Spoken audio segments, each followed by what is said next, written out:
ಡಿಮ್ಮ ಇವಾಗ ಮನೆಗೆ ಬಂದಿರ್ತಾರಲ್ಲ ಆಂಟಿ ಅವರು ಯಾರಾದರೂ ಮನೆಗೆ ಬಂದಾಗ ಅವ್ರು ಬೇಗ ಹೋಗ್ಲಿಲ್ಲ ಅಂದ್ರೆ ಯಾವ ಥರ ಮಾತಾಡ್ಕೊಳ್ತಾರೆ ಅನ್ನೋದು. ಅಲ್ಲ ಕಣ್ರಿ ಸುಶೀಲಕ್ಕ, ಹೇಳ್ರಿ ಬರ್ತಿಕ್ಕ. ರತ್ನಂಗ್ ಪೂರ ತಲೆ ಕೆಟ್ಟೋಗಿದೆ ಹೇಳ್ರಿ.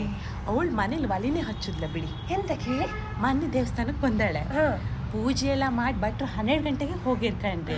ಓ ಅದೀರಾ ಅಂತ ಬಂದ್ಲು ಕೂತ್ಲು ಎಲ್ಲ ಆತು. ನಮ್ಮನೆಗೆ ಇವ್ರು ಹೇಳಿದ್ರು, ದಿನ ಎಂತಕ್ಕೆ ಅನ್ನ ಜಾಸ್ತಿ ಮಾಡಿ ವೇಸ್ಟ್ ಮಾಡ್ತೀಯ, ಸ್ವಲ್ಪ ಮಾಡು ಅಂತ.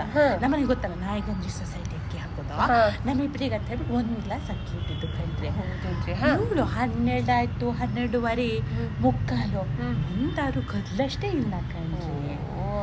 ಎಂತ ಕಡಿಮೆ ಮಾಡಿದ್ರೆ ಅಡಿಗೆ ಆಗ್ಲಿ ಅಂತ ಆಮೇಲೆ ಹಿಂದಿನ ಸಾರಿತ್ತು ಕಣ್ರಿ. ಆಮೇಲೆ ಬೆಳಿಗ್ಗೆ ಕೆಲಸ ತಂದೆಲ್ಲ ಮಾಡಿದ್ದೆ, ಬಡ್ಸಿ ಉಣ್ಕೊಂಡು ಹೋದ್ಲು ಕಣ್ರಿ.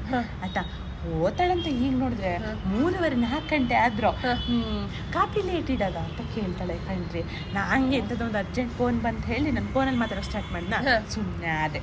ಓ ಅದ್ ನಿಮ್ಮನೆಗ್ ಬಂದಿದ್ದ, ನಮ್ಮ ಮನೆಗೂ ಬಂದಿದ್ಲಂತ.